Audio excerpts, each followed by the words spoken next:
Barine oversees preparations for a family dinner to be served tomorrow night on the eve of the funeral. In America, you do your things yourself. But here, you know, people are happy doing things for you. That's the thing. You don't even need to call them. It's a pleasure to them. All I tell people is America is not as easy as they think. There's a lot of suffering there. Here, I don't have to do 2 or 3 jobs. But over there, I do it because I've got to keep living. To live there permanently, no. And I won't even live in Nigeria permanently now. So I'll be between both worlds.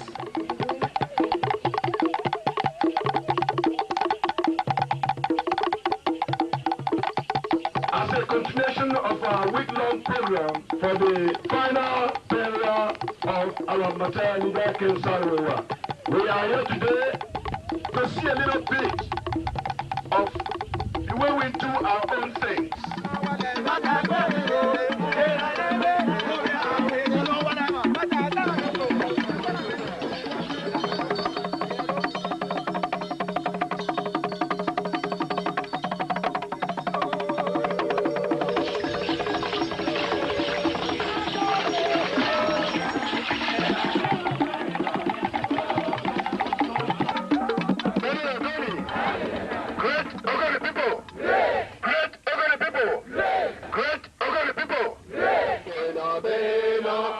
In 1991, my brother called the family together and he warned us that he was going to shake Nigeria.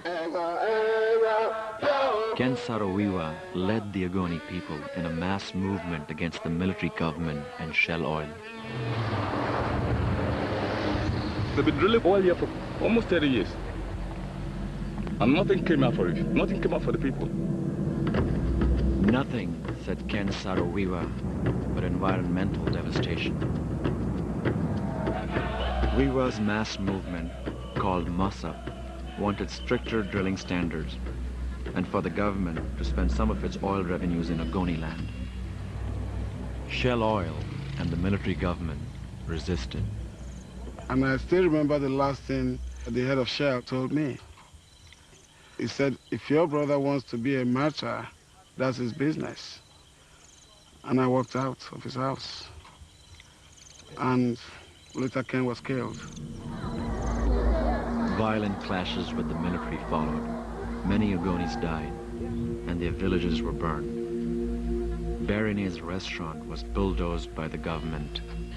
And after that, we all ran for dear life and went to Benin Republic, where we stayed there as refugees until we were brought into the USA. They want the world to think that all is fine. All is not fine. There has been no hospital in Bane since this one closed in 1991. The high school Ngozi attended, like the rest of Bane, has no electricity or pipe-borne water. Nigeria was the first African nation to have both these amenities over 100 years ago. The government has refused to fund education. They say Ken Saro-Wiwa is from Bane, therefore we will kill Bane. What do we do? Israel first met Ngozi here when he was her high school chemistry teacher. When the protests began, he joined MOSOP.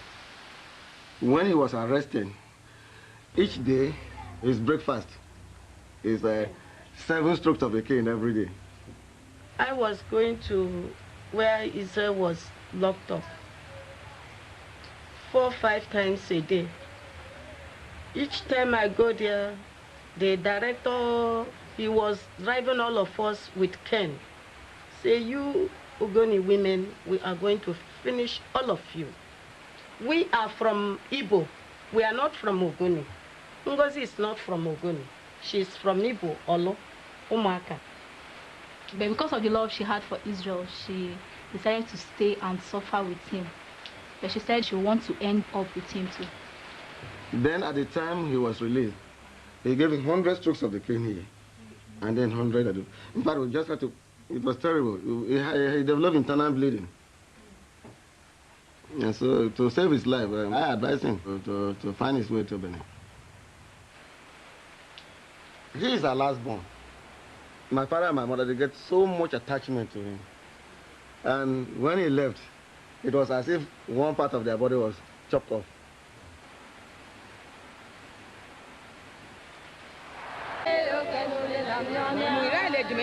Outside the Wiwa home, what started as hundreds of Ogoni mourners has become thousands, holding a vigil in Ken's honor.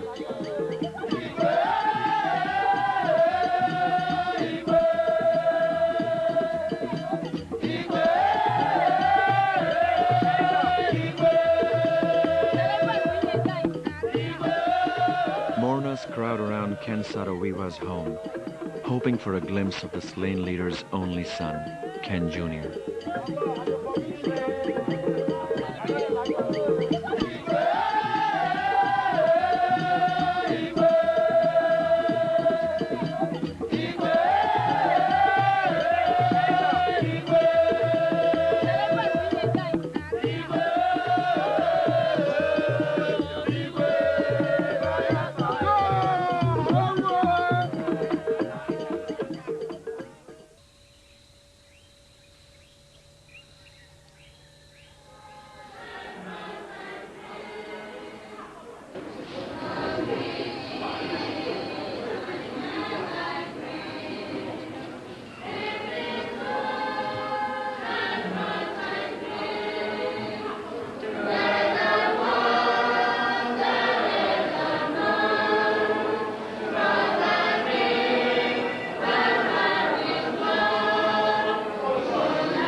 Although the death of Ken cannot be compared to the death of Christ, excuse me to say that Ken led his life for the betterment of his people. Praise the Lord. Amen. Praise the Lord. Amen. He laid down his life for me, for you, and for all, because he was leading a good cause. The shock I had when my brother died, I don't think I can go through that shock anymore. The tears won't come anymore. Like people say, if you push somebody to this wall, you can't bounce to anywhere, just stay there on the wall. When you've gone through a lot, you become hardened.